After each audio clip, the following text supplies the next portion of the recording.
Welcome to another segment of the BYU Management Society's Learn from Professionals initiative. Our goal is to provide guidance to young adults that are either exploring various careers or are ready to jumpstart their career. Today, we have an opportunity to learn from a seasoned professional in the aerospace and defense industry. Mr. Kevin Woodward is a Fellow Emeritus with Lockheed Martin Space and manages an artificial intelligence machine learning portfolio focusing on digital transformation. For nearly 4 decades, he has worked within the aerospace and defense industry, sustaining and leading U.S. domestic and foreign military, civil, and commercial projects in the realm of predictive analytics.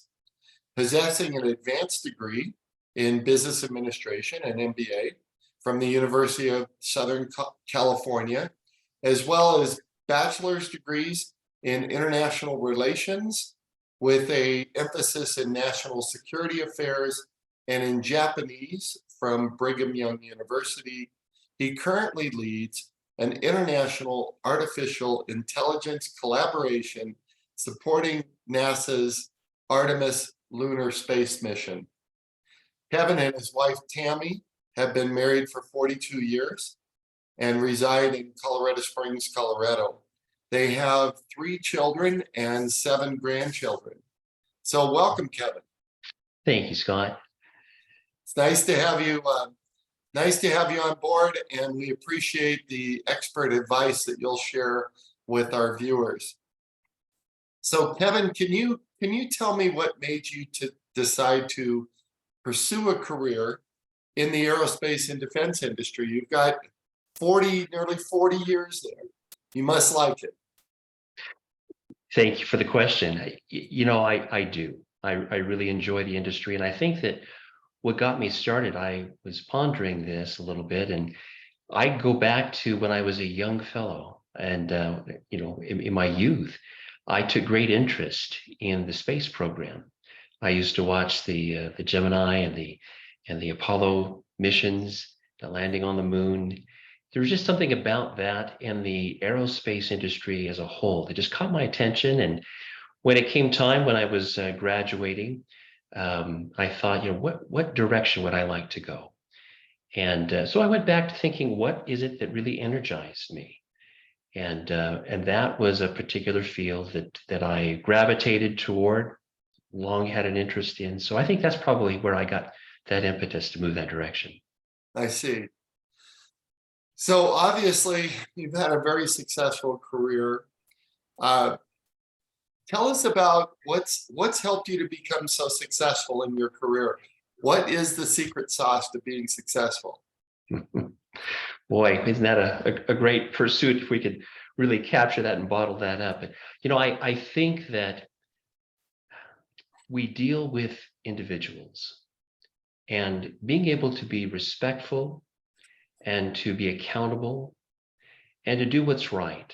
Those are really, in my mind, things that are really important that help us in our careers because we rely upon others, we work as teams. Obviously, it takes some, personal initiative, but, in the end, we are a community. And I noticed that in this particular industry where you're dealing with a lot of complex systems, no one person can get their head around everything. They just can't. And so we need to work together as teams and to rely and be respectful, as I mentioned, be accountable and always do what's right. Okay, I like that. So you manage artificial intelligence machine learning portfolio. I read that and I thought, I'm not even sure what that means. So I get the artificial intelligence and machine learning, but what is the portfolio? Well, the portfolio is there are a number of different types of offerings. I'll say different applications of artificial intelligence and machine learning.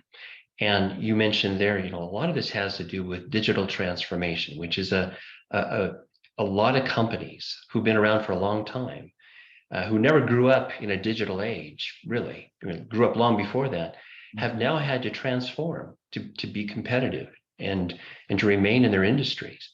And so the whole idea is, how do we take a company that's been around for decades, over 100 years, and try to transform it to where it can apply artificial intelligence in its operations? And I think you find that in not just the defense industry, but in a lot of industries. That is a huge endeavor right now. So, Kevin,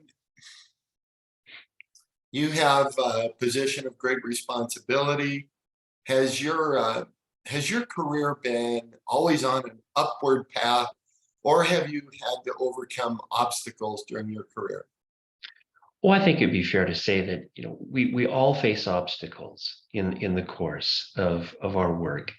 There are things that can really energize us, and we feel like we're on this great upward trajectory. And then there are aspects of our career that sometimes, you know, maybe it's not quite so enjoyable. It could be the task that we're asked to take on. But in looking back on that, I think through every phase, whether it's a, you know, we're moving forward, or maybe we've had to step back and take inventory and redirect ourselves a bit. It's always a learning experience. And I think that that's what's key, is to, even in the midst of what we might consider challenges, is to say, what can I learn from this? And invariably, I have found, and I came across this from sage wisdom from others who would say, Okay. what can we learn from this?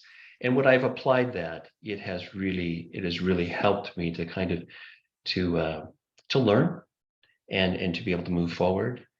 And I think that's really what's key, is to take the good, take what's challenging, but learn from it. Sure. So I know that there's a lot of different applications, right? There's a lot of different types of careers within the aerospace and defense industry. There's the business side, the finance side, the administrative side, the engineering side. But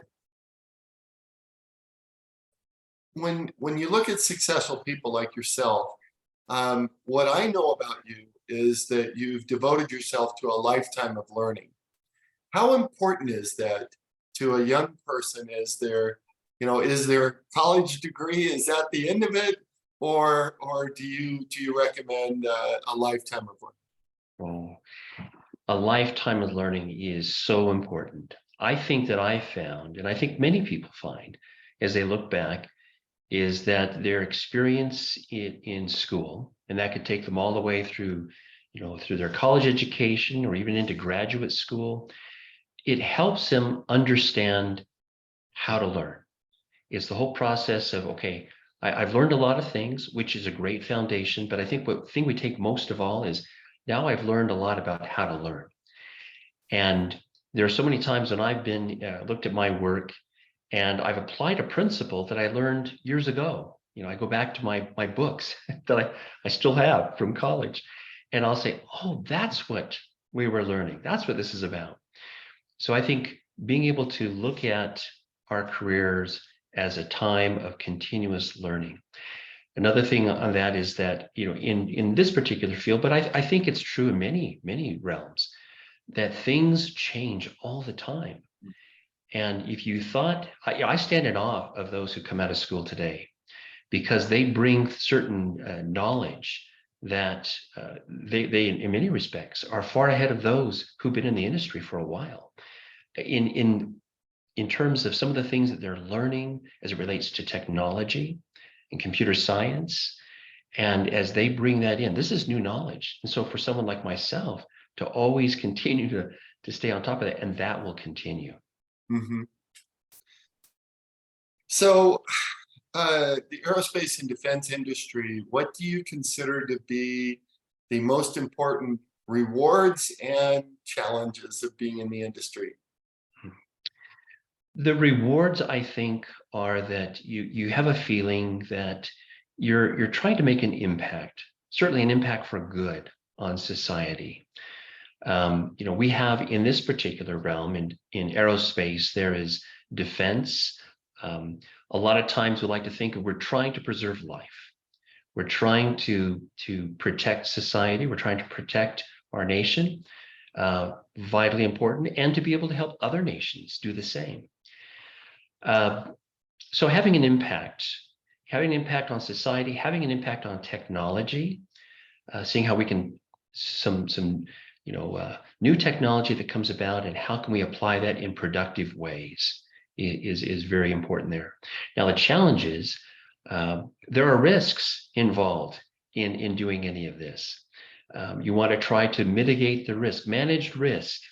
You probably have heard that in the financial realm, but you're always trying to see how you can make inroads, make advances, but bear in mind that there are risks, and not that we want to do away with risks. That's how we make progress. We learn, but to manage those, that's important. Kevin, can you tell me, what do you think are the most important trends that are impacting the aerospace and defense industry? That's one question. And then also, your budget goes up and down according to who's sitting in the White House. How do you deal with that? Because I'm sure that impacts the budget that you have for your own project. Well, it does. I think that as you look at the aerospace industry as a whole, and there is a lot of ups and downs that take place.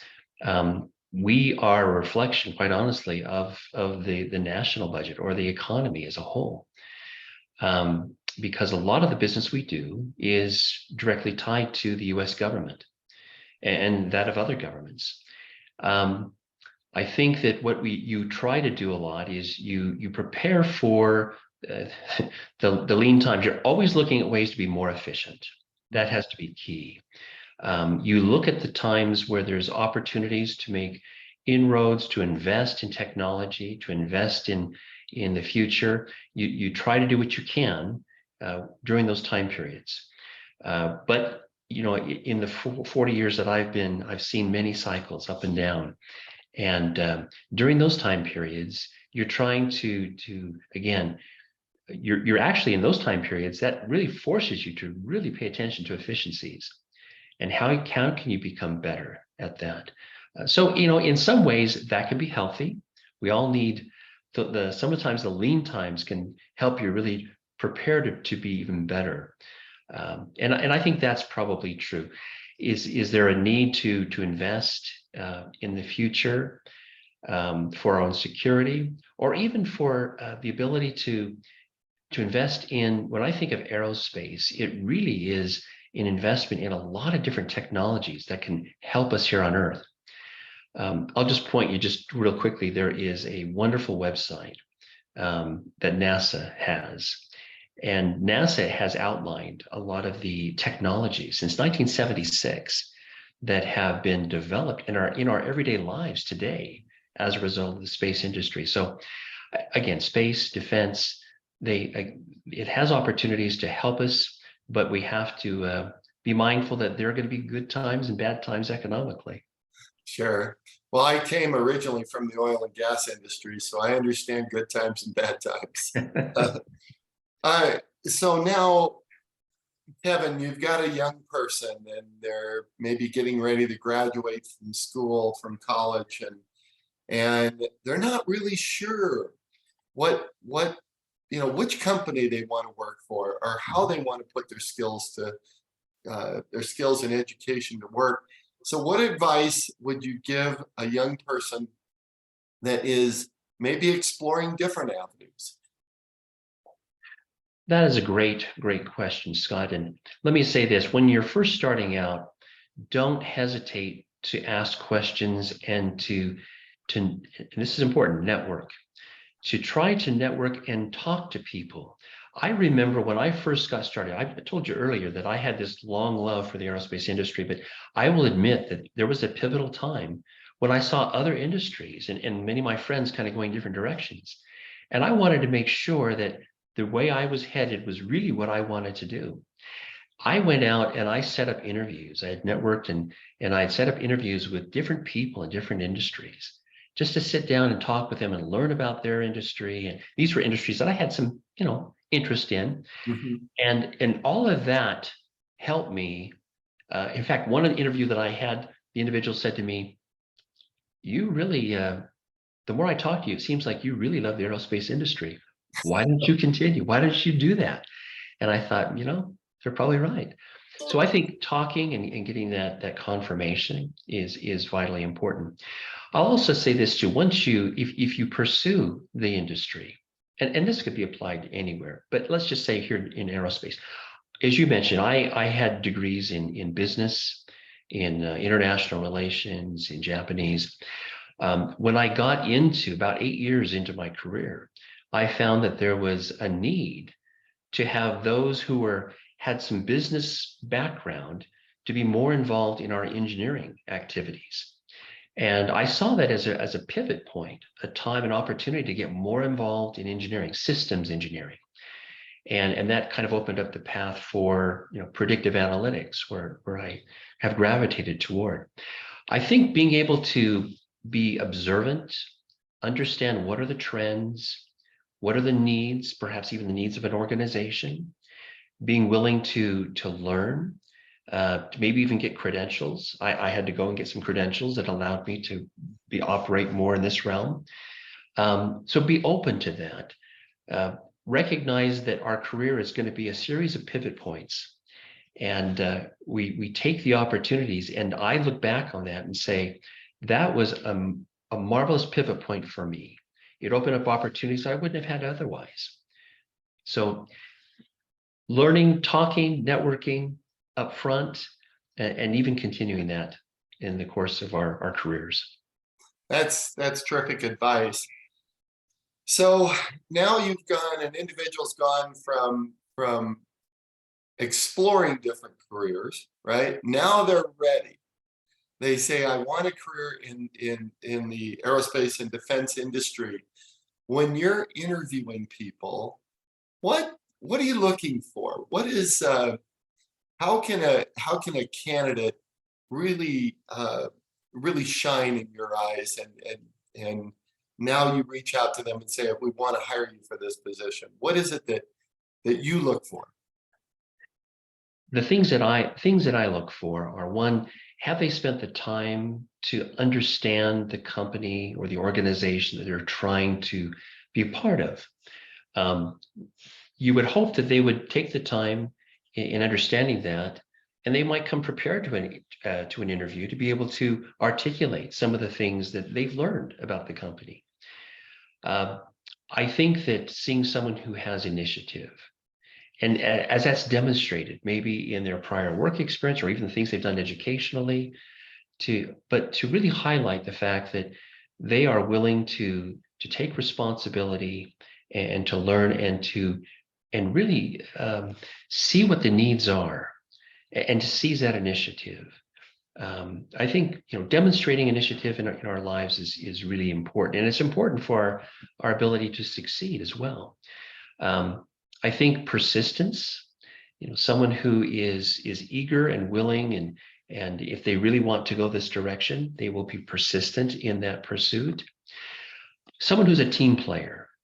I mentioned earlier how important, and I think it's not only unique in this industry, but so many realms, being able to get along with others, be a team player, to be compassionate, and give each other a little leeway, recognizing that we're all going to have good days and bad days, but we're there to help one another. Those are the kinds of things that stand out for me when I interview candidates. Now, you might ask, well, what about their technical prowess? What about their abilities? Of course, we want to see that they've got the skill sets or the ability to learn new skill sets. They're not going to have it all. So their ability to learn new things is key. But I think some of these softer elements that I talked about, I think that's vitally important for long-term success. Right. Do you actually see yourself working alongside this individual? Exactly. Sure. So, Kevin, can you recommend any websites or books or periodicals that you believe might be interesting or helpful to an individual seeking a career in the aerospace and defense industry? There are some that come to mind. Aviation Week is a wonderful periodical. It really keeps us apprised of what's going on in the industry, not only from a business, but a technological standpoint. Space News is another wonderful periodical that is probably one of the leading ones in the space industry, being able to stay on top of what's happening there. Defense News is also another wonderful source of information. Every day I come in and there are a series of articles that come in from different sources in an email, and I pour through that to kind of look at what are some of the top headlines of the day. I find that these are the sources that a lot of this information comes from. Popular Mechanics, for those who are really interested in the technology, that also has some great material in there. That's interesting. So we both know of individuals that have done very well in their careers, at least initially, but have later flamed out. Maybe there's something that's happened in their life that has really negatively impacted their careers. So how does a young person who wants to be successful in business in their career, how do they also have balance in their lives? That for long-term success and even short-term success, having balance is wonderful, and it is so important. I think that one of the things we do is we can get caught up because we spend so much of our time, of our week in work, and we spend so much time in education and preparing for these things. So it's understandable that we really devote a lot of our energies to our work, but we have to ask ourselves, to what end? What is this all about? I think that understanding what are our priorities. Now, for me, my priority is my family. And I think, I am working and I'm preparing and I've done all of this, but really my family, and to be able to sustain ourselves so that we can be effective in the community, and have the time and the resources to do so. Those are the priorities. So I think this is a means to a greater end. And so if we keep that in mind, that I think that's important. And there was a pioneer in the aerospace field who did remarkable work in coming up with all types of innovations in the field of aviation. I'll drop his name. Kelly Johnson is his name. And he had some rules that he operated by. One of those rules is unwritten, but it was well documented in those who worked with him, was he insisted that they take one day a week, no work. They just had to just put it aside. For him, Sunday, his day was Sunday. And he said, we're not doing anything on one day a week. And I want us to be able to have that time to recharge and to be able to step back. And we'll come back at this with even a greater and better perspective if we could step away. I find myself sometimes having to remind our own organization that, because many of them are just so eager to spend all their waking hours trying to solve problems, but we need to step away. We need to keep our priorities. It's wonderful we have that energy, but we'll come back better with greater perspective, greater insights, if we can take the time to keep our priorities straight and to be able to give ourselves the time that we need to be away from our work activities here. So, Kevin, I had a young lady that did very well in school, but she graduated and I saw her and she didn't have a career started. And I asked her, I said, tell me, I thought you'd have lots of job offers. And she said, well, I just don't know what I want to do. And I'm afraid of making a bad decision. And so just like you, she did a number of informational interviews and met with individuals. But a lot of young people, they want to make sure that their lives, especially their careers, are meaningful, that they're productive, that they can see the benefit to society from their careers. So what advice would you give to them, those young individuals that are seeking that in their lives? I might suggest that they would approach it the same way that we might approach new technology. Don't be hesitant. Don't be afraid to step out and try something. give yourself some time to look at, it might be different things, or you may say to yourself, I like this industry and I want to try maybe different jobs in that industry, or it may be that I'm not sure which industry it is I want to do, but the kind of experience that you can gain, certainly early on, it is valuable experience. And I would say that if you were to give yourself the latitude to pursue something, you may find that you really like it and you didn't realize how well you liked it. But I think there's a lot of value in being able to experiment and to try and to see how it works. And you will find, I think you'll find in short order as you go, that you'll start to find things that really you really enjoy and that you want to pursue. Now, that's not to say there are those who maybe get into a career in several years and they say, hey, this is just not it for me. That's okay. But what you've got already is valuable. And I would highlight the strengths. I would highlight what it is that you experienced or learned through that experience or through those years, and to see how it can apply in a new field that you may be interested in pursuing. Kevin, you had mentioned that networking is very important when an individual is exploring or ready to jumpstart a career. Now they're in the career. They've started. How important still is networking, and how would you recommend that a young person network within their company or outside their company? I would find that perhaps networking is more important after you get into the industry than it is even before. And it's important before too. As much as it's important to be able to find the individuals that can really help you and mentor and maybe help position you for that first job, I would say that I'll use my own experience. I utilized the HR organization when I was on campus, and I interviewed for my first position for the first company I went to work for in the aerospace industry.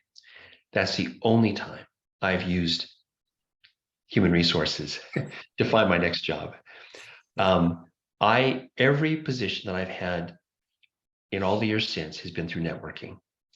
And it's been whether within my own company or even making a leap to another company. It was through the individuals that I met, understanding the work they're doing. And I think the way we can network is to be able to look outside of our own realm, understand how our job impacts other organizations, and take the time to learn from other organizations. I know that in many companies, the one that I work in, we actually provide opportunities for people to learn from others, and to understand who are the people who are in these other organizations, such that if they have an interest in pursuing thus and such, they know who they can go to, and to be able to explore that. I think it's important in an organization to foster that type of exploration for individuals. You're going to have someone who maybe comes and works with your organization, but if they're not happy, they're not going to be with you very long anyway. So it's important that we help people understand what energizes them, and how can we structure maybe those assignments that will help them and interest in those areas of interest. But at the same time, recognizing that people in their career are going to move. As I mentioned, it's a series of pivot points, and how can we network to understand how we can go to the next realm. And I'll also mention this: sometimes we get to a point, even through our networking, and if we're cognizant of how what we do affects other organizations, you may find that in time that you're able to actually define your own job and to be able to create your own job, even in a large organization.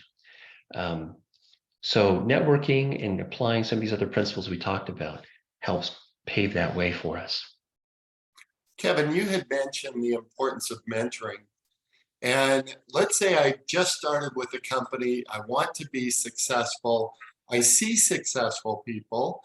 What advice would you give to that young person about finding a mentor and reaching out to them? Mhm.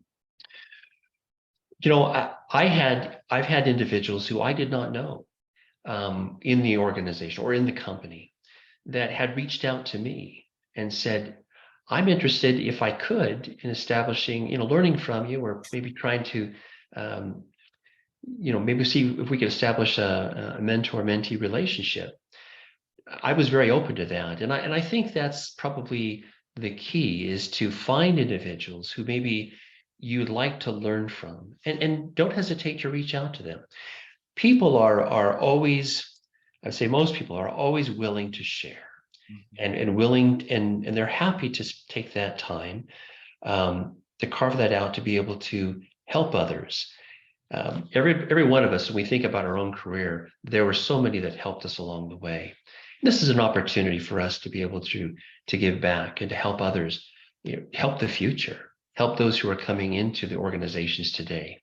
And I think that mentoring has become more prevalent, I believe, in many industries, much more so than it was when I started out. And I think it's a blessing to be able to, again, find those individuals you like to learn from. And it may not be that you have to have a long, mentor-mentee relationship. It may be limited, or it could be very long. It just depends on what the needs are for the individual who would like to seek out that mentor. Well, the interview that you're giving today is an example of your willingness to share your knowledge and advice to young people to help them in their careers, and also to give back to your profession. So Kevin, in wrapping up, is there any other career or life advice, final career life advice you'd like to give our viewers? Maybe if there's one thought I would leave, and that is, believe in yourself. Believe that you can do the things that you are setting out to do.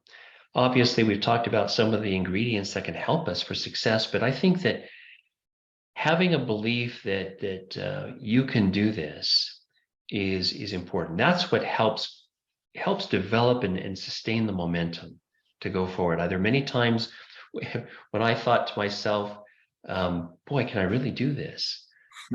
Can I make this inroad?